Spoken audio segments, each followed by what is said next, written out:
Si Jenny Congo, Doudou Mantiri qui vous retrouve, voilà aussi Bounondinga, Morondjambé, Aneka Bongo, Marité Godot, toute l'équipe. Hein, donc nous pensons que vous nous suivez nombreux. En scène, moment, salutations à vous. Nous allons recevoir pour vous M. Ngandi.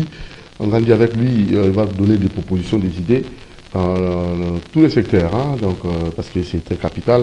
On va parler propositions de la cohésion nationale proposée par Martin Fayoulou. On parlera de ça, on parlera de la rentrée scolaire, on parlera de tout ce qui concerne la gestion de notre ville, hein, province, quelles sont les propositions à faire. Et voilà, parce qu'il y a trop d'embouteillages. Donc, comment est-ce qu'on peut harmoniser, comment est-ce qu'on peut proposer pour que les choses aillent de l'avant? Bonjour, monsieur Gandhi. Bonjour, monsieur Doudou Montiri. Vous allez très bien? Ça, comme dans la République démocratique du Congo, très bien. C'est à temps de si. Il y a des jours avec et des jours sans. C'est difficile. C'est ce que nous vivons au quotidien, partant de moyens de déplacement, des transports, du coût des transports, du coût des vivres. Tout ça nous met dans une situation d'imbroglio. On ne sait pas comment on vivra demain, dans une semaine, dans un mois. C'est complètement désarticulé. Très bien, merci beaucoup. Alors lundi, nous tenons là à vous rappeler la prière, c'est capital. Et avant cela, d'abord, je tenais là à saluer le multiboss, monsieur Alain Taboukou. Salutations à vous, le multiboss. La rentrée scolaire dit, je crois bien. Vous nous pour le logo, apparemment. Logo, merci beaucoup. Donc la rentrée scolaire, c'est dans quelques jours. Alors je crois bien, monsieur Alain Taboukou, le multiboss. Le multiboss, c'est le moment d'agir, hein, parce que t'as la carte. Hein, Alain Taboukou, le multiboss. Talakaka, équipe Eleli, Alain Taboukou multiboss, Olobanin, Talakaka. Bien que on a moins de temps en vacances, mais on n'a pas besoin de la classe. Monsieur Alain Taboukou le multiboss, salutations à vous. Et à Willy Moucheni, code mondial, dans la catastrophe, salutations à eux. Et à Willy Moucheni, Talakaka, rentrée scolaire.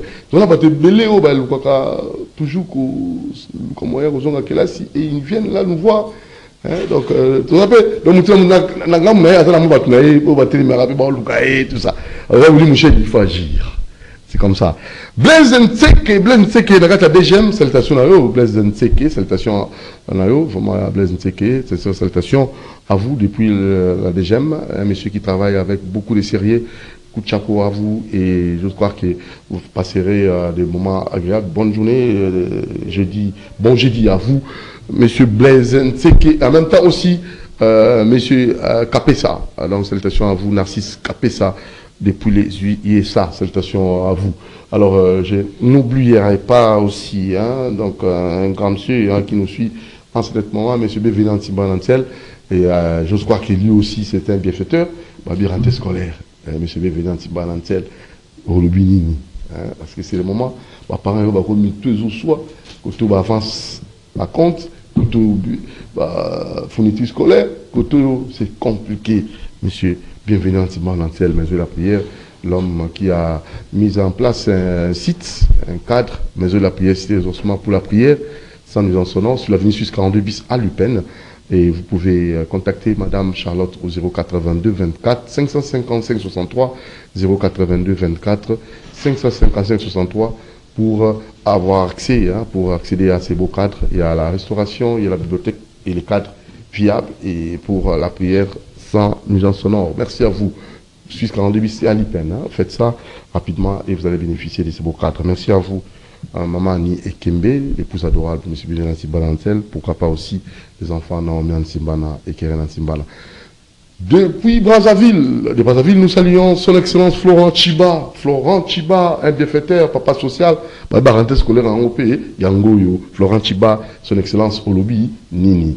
Hein, Olobi, M. Alfred Madzou, Yebissa, Yemoko, son excellence Florent Chiba, rentrée scolaire en OP. Hein, M. Guichou, Kouamoranjambe, rentrée scolaire, hein, Yangoyo. Florent Chibalobi, Nini. Ça c'est très bien.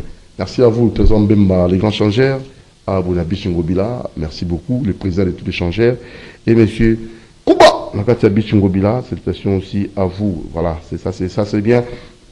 J'ai un monsieur qui répare. Si vous avez un problème de téléphone, les gens la panne.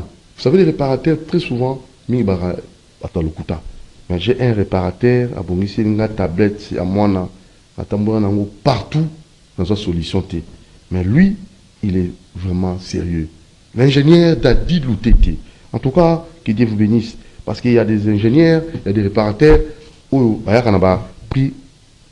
Il y a un Boutou, quand on a local 75, je crois, local 75 na Boutou. Sauf qu'il y a Boutou, local 75, on dit ingénieur Dadi Loutété. C'est un véritable, le seul et l'unique réparateur sérieux. Alors j'ose croire qu'avec ces messieurs Dadi Loutété, un beau Congo, vraiment un développement sur le plan technologique.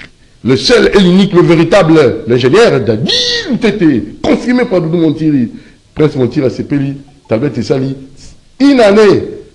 Bazo ko mega ko bongisa ba ko kaye mbokaye 3 fois ba ko ka bongisa té ba bébition la pièce moussous, mais lui il a fait du bon travail. Merci à vous monsieur Dadi Loutété. Alors je vous signale et je vous rappelle madame Dorcas Dor, elle déjà a permis de ba na kasbazonga ndenge longo bani a pesa ki makambo, mais maman on a tiqué déjà c'est samedi je crois, je serai au niveau de Mikondo où un partenaire a pesa moi fond na ba maman veuve ba koka au sala moi affaire business maman azui et pas partenaire mbongo maman azui mbongo on a payé azo commission pour pas concerner Dorcas Dor, Dorcas Nzumba présidente Doudou Montiri ne va pas vous laisser, je vais vous soutenir à 100% parce que il y a des gens botindi 500 botindi $1000 botindi 2000 fois comme il la veuve a commission ngo te adundi nyonso. Moi, Nini, a filmé avec ces images. Mais vous, par contre, vous avez accès à Bolingo. ONG Action Plus, coup de chapeau, que Dieu vous bénisse abondamment, Madame Dorcas Nzumba. Et l'invité, oh, déjà, pas la casse, qui s'est sur Binonzi, Olivier Lombango. Nous avons Olivier Lombango. Nani héritier Toubilan. Vous comprenez? Donc, déjà, ma fourniture scolaire, ma pesa qui va orphelin, mais si quoi, a pesa, il y a un sourire d'or, mon thème des actions en or, tout en or. Elle est là, la femme qui aime avec son cœur, qui donne avec son cœur. Dorcas d'or, coup de chapeau. Mikondo, samedi, 12h, je serai là-bas pour vivre dans mon année, bazo pesa, ma fond, démarrage à business, dans ma maman, la bisou veuve. Plus de 20 veuves, l'OMEA pour notre business. Coup de chapeau à vous, Madame Dorcas Nzumba. Je vais revenir avec les images.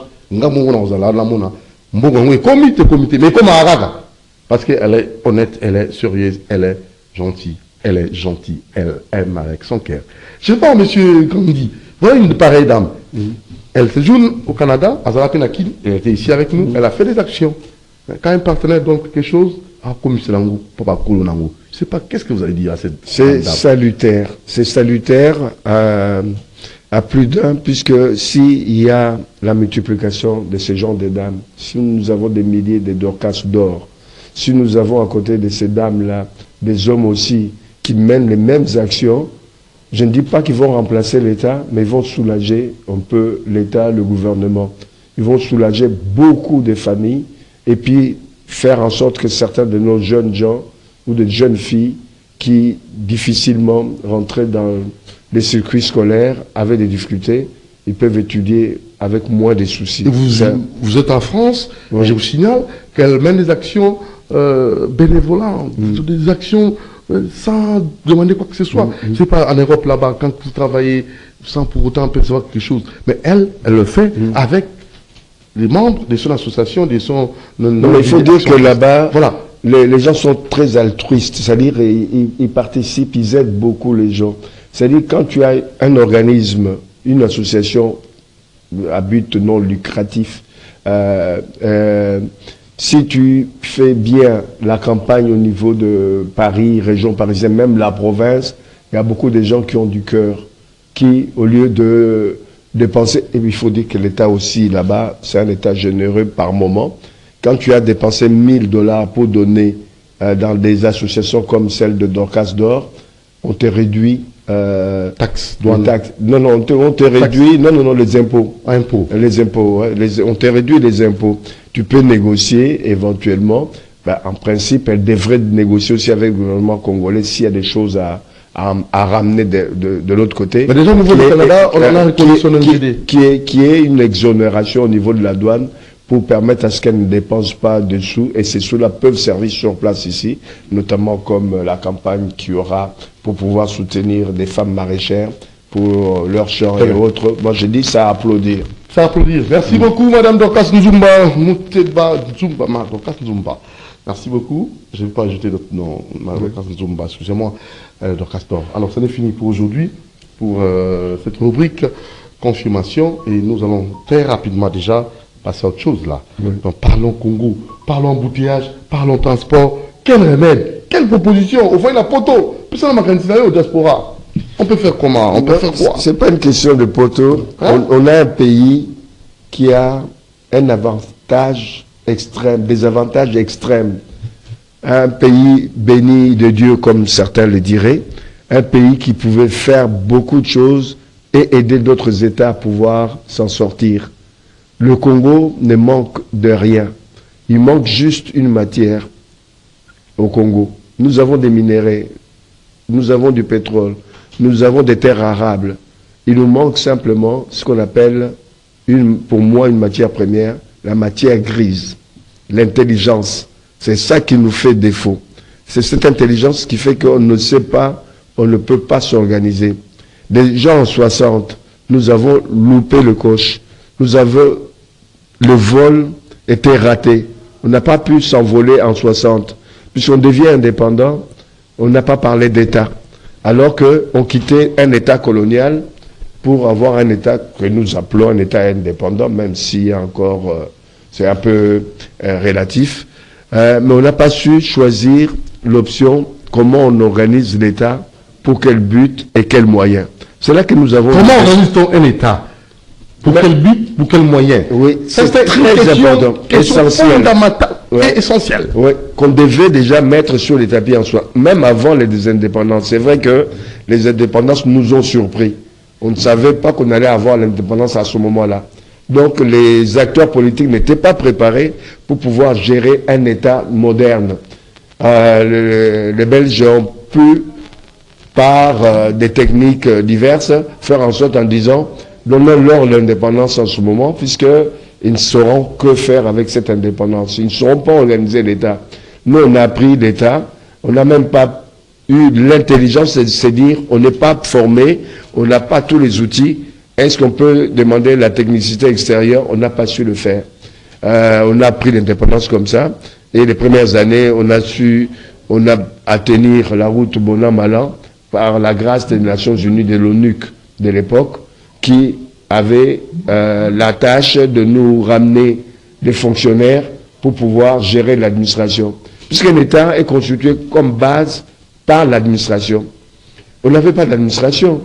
On a quitté l'administration belge où il y avait un ministre des colonies, un gouverneur général et 6 gouverneurs de province, puisqu'à l'époque il y avait 6 provinces.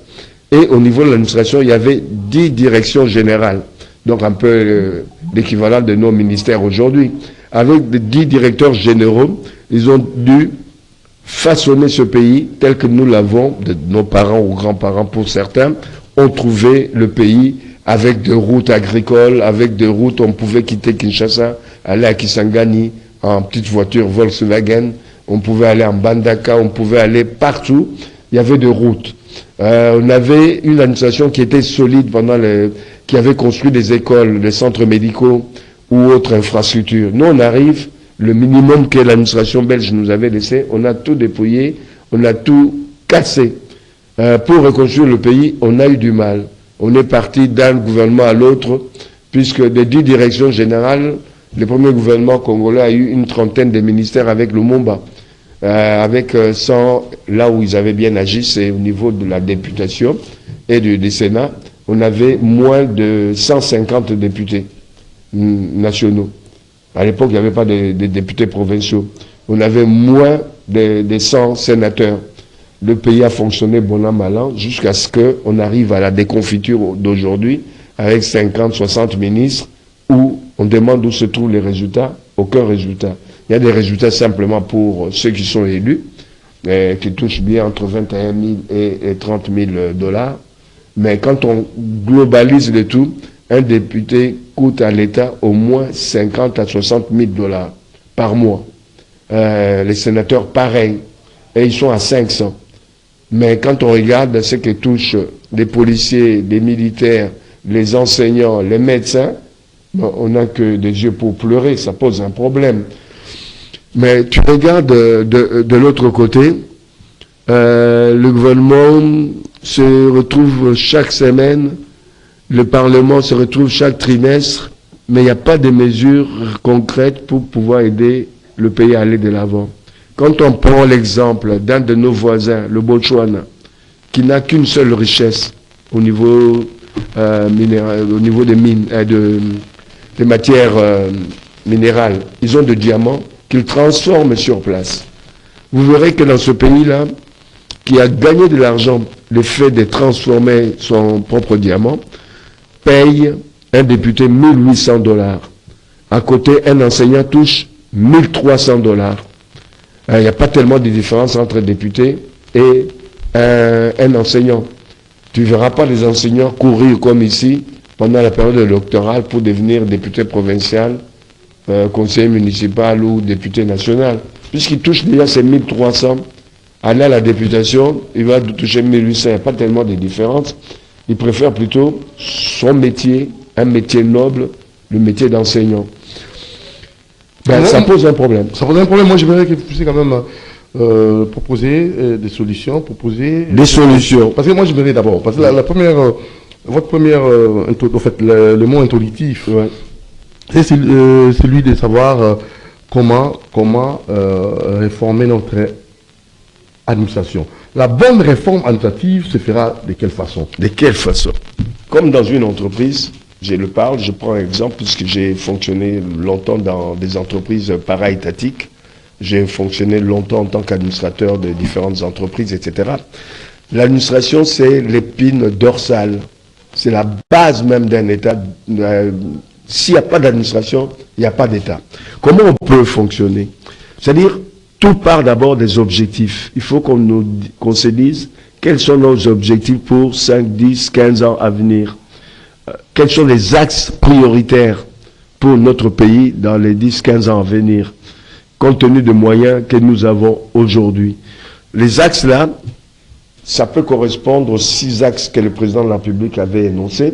Mais on doit se focaliser sur l'essentiel, c'est-à-dire créer une administration solide, qui ne soit pas pléthorique. Aujourd'hui, on a une administration où il y a un grand nombre de gens qui fonctionnent, mais il n'y a pas de plus-value. On a une administration qui, chaque ministre qui vient, ou chaque gouvernement vient, embauche les gens.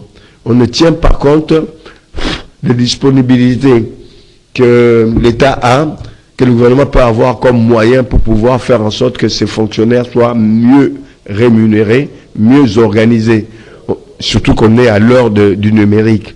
Si on dit qu'on a 1 million et quelques, 1,3 million ou voire même plus de fonctionnaires, moi quand je regarde tel que notre administration fonctionne, j'ai dit qu'on peut diviser par 3 les nombres de fonctionnaires que nous avons aujourd'hui au niveau de l'administration. On est à l'heure du numérique. Un employé ou un fonctionnaire peut, avec la numérisation de l'administration, faire le travail qu'accomplissaient 5 ou 6 fonctionnaires. C'est possible. Aujourd'hui, on peut faire en sorte qu'un certain nombre d'actes administratifs, au lieu que ce soit fait par tel ou tel individu, tout est déjà prévu au niveau de la numérisation. Si moi, à distance, j'ai besoin de tel certificat ou de telle attestation, par Internet, je passe, je demande, je fais mes demandes, ils posent leurs conditions, je remplis ces conditions-là, mais m'envoie tous ces documents-là par la voie postale ou alors à retirer au niveau de chaque commune ou de chaque quartier.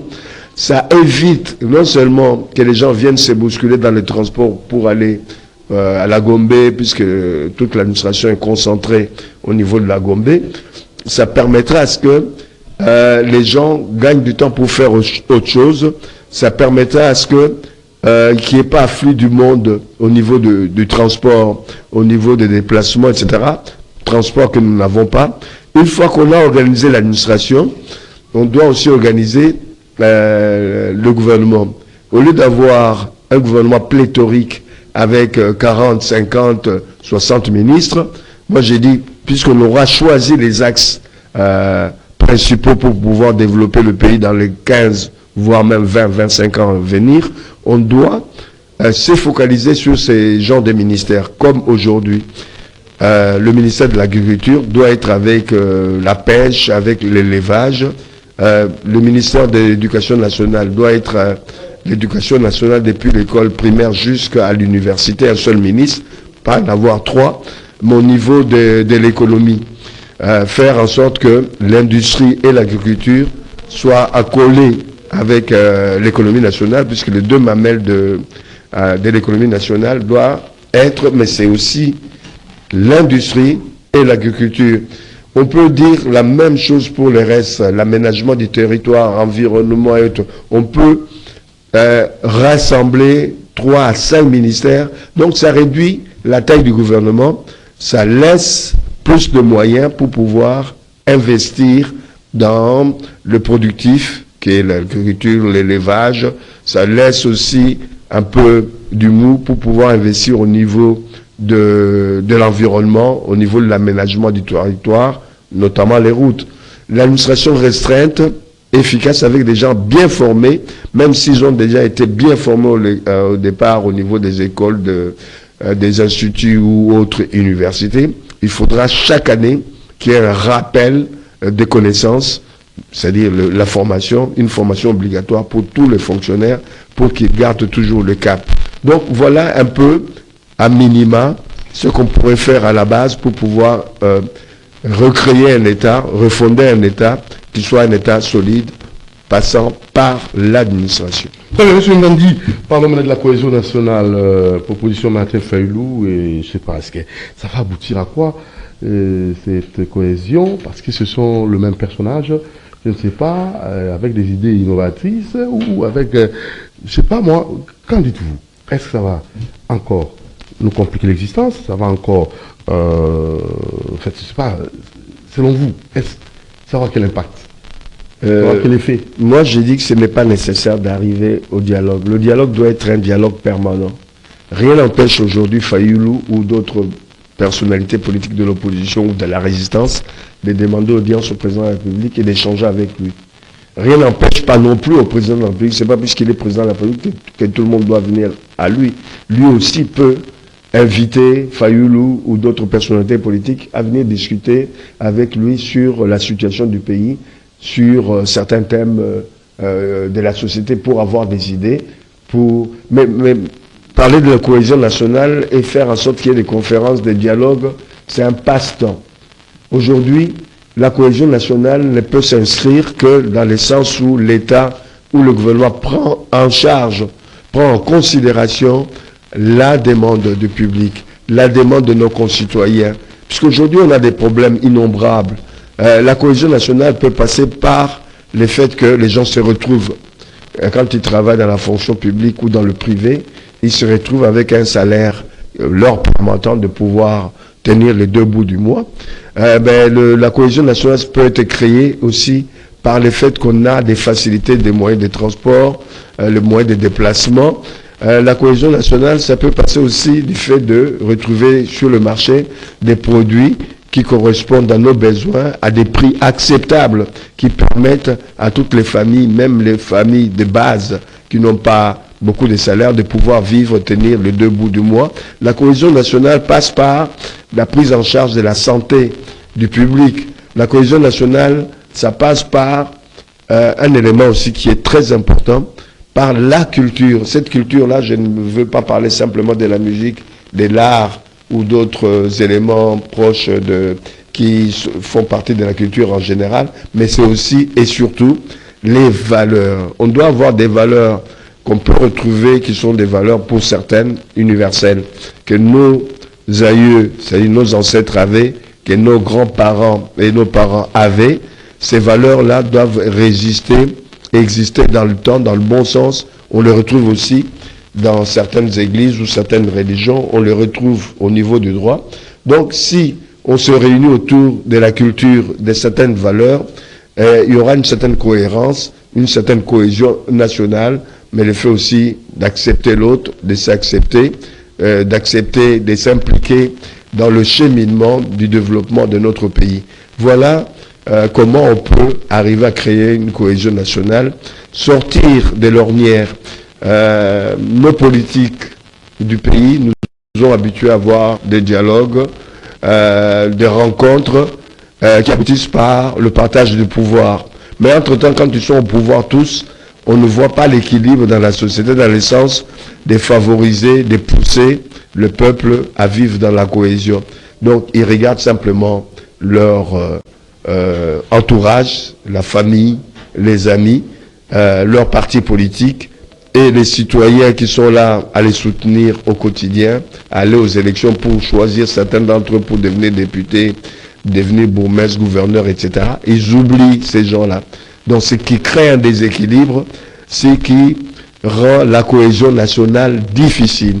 Regardez aujourd'hui par rapport à ce qui se passe à l'Est. Pourquoi est-ce que les gens portent allégeance aux gens comme les gens de l'AFC ou des gens de M23? C'est par le fait que les gens ne se retrouvent pas. C'est pas puisqu'ils ne sont pas patriotes, c'est pas puisqu'ils ne veulent pas les avancées au niveau du pays, soutenir les politiques, soutenir ce peuple. C'est puisqu'ils se sentent un peu oubliés, ils se sentent un peu délaissés. Donc, c'est une arme. L'arme de la cohésion nationale, c'est l'équilibre dans la société, l'équilibre au niveau économique, l'équilibre au niveau financier. S'il n'y a pas cet équilibre, on a beau pérorer, on a beau crier sur le toit, cette cohésion aura du mal à pouvoir s'installer. La cohésion passe, comme je l'ai dit et j'insiste, sur le fait de pouvoir créer l'équilibre au niveau de la société. Cet équilibre-là passe par un salaire décent. Cet équilibre passe par la sécurité de nos concitoyens au quotidien, que ce soit le jour, que ce soit la nuit. Cette cohésion passera aussi par la justice. Non seulement la justice au niveau du droit, sur le plan judiciaire, sur le plan juridique, mais aussi, enfin, la justice sociale, qui sont des éléments clés pour pouvoir créer ou maintenir la cohésion nationale. On ne peut pas créer la cohésion nationale par des discours. Voilà ce que je pouvais dire là-dessus. Donc pas de cohésion nationale par des discours, alors que... Il faut qu'il y ait une justice sociale, une justice réelle sur le plan de droit. S'il y a la justice, il y aura l'équilibre. S'il n'y a pas ça, on a beau crier, faire des conférences avec les partis politiques, ces partis politiques ne représentent pas notre peuple. Très bien. Alors on va, je sais pas, il y a un autre invité, hein, Marité Goudot, notre très cher... je crois, il est là. Alors, on va vous libérer parce que vous avez d'autres occupations, Monsieur Ngandi. On va prendre le deuxième invité. Il s'appelle Monsieur... Ah, mais comment qui, moi? Pourquoi? Michel Mangala. Michel Mangala. C'est Michel ou Michel? Michel Mangala. Alors, c'est lui qu'on va recevoir en deuxième, dans la deuxième partie. Hein, donc... merci M. Ngandi, portez-vous bien à la prochaine occasion. Alors Michel Mangala, pour tout ça, Mbasiko, Miroso, Langoke, la cohésion nationale, Mbote Monamboka. Mbote Deko Doudou Mouti. Santé va bien? Oui, santé Kimia, mais pas si na motema parce que comme on a Ekima Hermona Monoko. Oui, Ekima parce que Ekima dans mon tour, Michel, to Michel. Michel Mangala. C'est Michel. C'est Michel. Alors rapidement, cohésion nationale, proposition Martin Fayoulou. On a invité comment est-ce que je vous ai dit qu'au monde est lango parce qu'il y a Martin, il y a l'autre branche, il y a Kabila Moïse, Katumbi, voilà, ma proposition est souvent là. Martin Fayoulou, Mouzitou, en fait les opposants. Est-ce que ça peut rapporter quelque chose le Corona? De Gonangai, Mbokoyo. Et c'est des fois tout le bac à vérité. Tu sais, nous sommes tous Congolais. Nous avons un seul pays, une seule nation. Mais vous allez remarquer que ce qui me fait Kutamboula Malamute, suite il y a bateau mosusu balingi te ke mboka oyo est décollé, mboka oyo et s'est développé. Donc il fait le jeu de l'Occident, qui est une partie de l'Occident, pas dans son ensemble, une partie de l'Occident, donc dont leur marionnette qui est Kagame, et Kagame à son tour aussi, azana ba marionnette naye, oyo ba bengami ba Kongomani, ba misusu balata ba étiquette ya ba Congolais. Mais si Martin Fayulu nous parle de la cohésion nationale, la cohésion nationale n'est pas mauvaise. Et ça m'embête. Comment? Parce que si tu reviens dans l'histoire, des 60 à nos jours, si Mobutu avait réussi, il y a aussi Issa Bitumba, Ozaki na Est, c'était suite à la cohésion nationale. C'est pourquoi au Monaki, et même Bisso, et même Mobutu, aya kotia na mboka, comment on dit ça, province. Non, province. Oui. Il y a Bano originaux, n'est-ce pas? Donc, Moutua province, Moussousou, a koke de diriger à côté Moussousou. Moutua Katanga a koke na Équateur. Moutua Équateur a koke na Bakongo. Bakongo a koke na Kassai. Kassai a koke na Bandundu. Tout ça c'était quoi? Pour que va créer cette cohésion. Et cohésion on a aujourd'hui a été créée. Mais chose grave, cette cohésion a été déstabilisée. N'est-ce pas? Et ça a déstabilisé d'abord, par les journalistes, et qu'est-ce que je dis? Par des politiques qui ont leur discours. Il y a Bokabwani. De deux, il ne faut pas payer que Tobo Sanayango. Cette histoire, il y a comment dirais-je, il y a décentralisation, n'est-ce pas? Et ça peut avoir un problème. Parce qu'il faut fragiliser cette cohésion. Donc il faut que originaire il y a Bandundu, Azalaka na Bandundu. N'est-ce pas? Eux, Équateur, Azalaka en Équateur. C'est pourquoi, aujourd'hui, on a que le discours séparatiste, le discours régionaliste, n'est-ce pas? Le discours tribaliste, et bandi qu'on prône maintenant, et bandi qu'on y a qu'on soit esika. Na oyo esangi sanake esangi sabato. Donc, si le président Fayulu vient, évidemment le président de décider, vient pour que pour ce discours il y a Bosangani, et ça il il faut encourager ça, il faut soutenir ça. Mais dommage parce que ngai na yoka ba misusu ba parti politique mususu oyo ya Kabila na oyo ya Ndeko Moïse Katumbi, n'est-ce pas? Bah côté la cohésion nationale. Mais je me suis posé la question, est-ce que Bandeko, ce sont réellement des Congolais? Est-ce qu'ils aiment ce pays ou ils cherchent la balkanisation de ce pays? C'est cette question que je me suis posée. Ils pouvaient même se taire de ne pas se prononcer, même s'ils n'étaient pas d'accord avec Fayulu. N'est-ce pas? Mais en place publique, en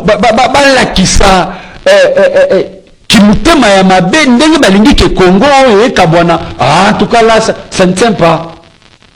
Ça ne tient pas. Donc, Ndeko Doudou, ce qui le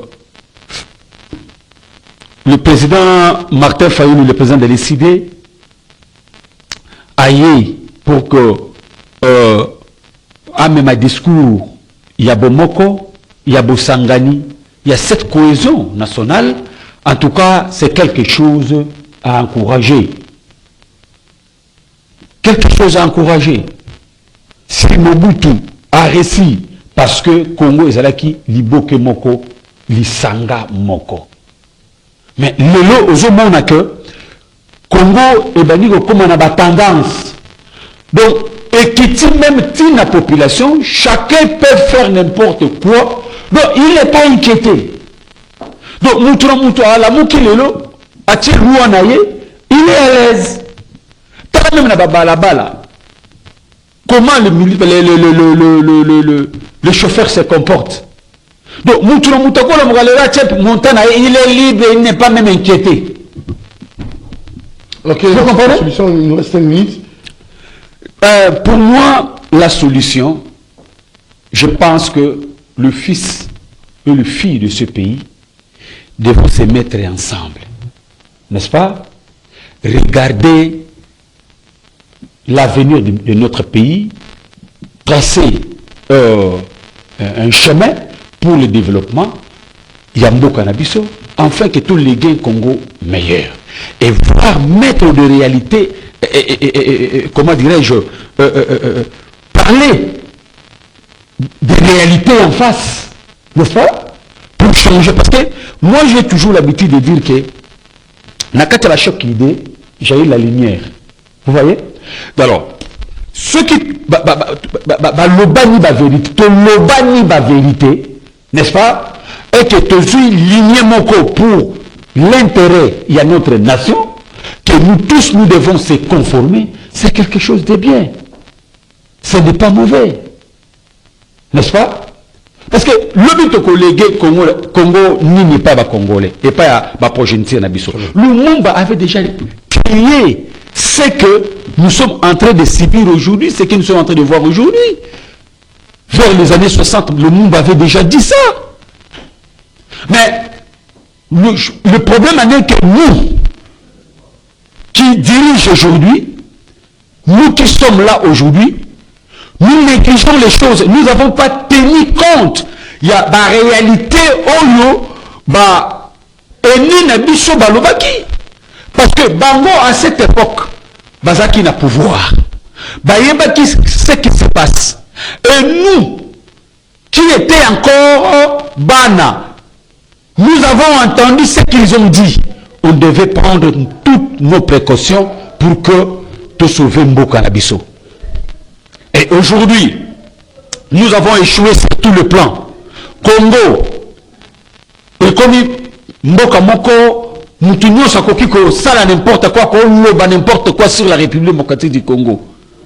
Donc nous sommes devenus un pays plus pauvre. Tout ne marche pas, les choses n'avancent pas. Mais les hommes intelligents, les hommes intègres, ceux qui aiment ce pays, devaient une fois battre la ciment, bazonga batu, pour que tu préparer à venir à Congo, il y a lobby. Parce que Dudu Moutiri, tozali bana mboka oyo, tokoki kotika mboka etambola boyete. Mboka ezali kokende mabe makasi. Nous devons regarder de l'avant. Une photo simbana.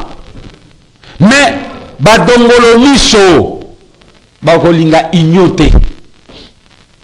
Bakolinga division séparation pour que eux puissent avoir l'opportunité de vivre, de régner. Il y a qu'on soit au détriment de misusu pour que bakoma ko benga bango ba mopao ba benga bango ba patron. Alors, le fils est digne de ce pays devait regarder sur la même direction. Yango toko esenga na bana ya mboka nyonso bisika ba kolanda biso totala na direction moko pour que to sauver mboka na biso. L'idée de cohésion nationale, parce que moi-même na landaki le président Martin Fayoulou tango asala qui communiquait naie, je me suis dit mais ça c'est ce qui manquait. C'est ce qui manquait. Donc, le Congo a besoin que Batonion se base sur conscience. C'est le go.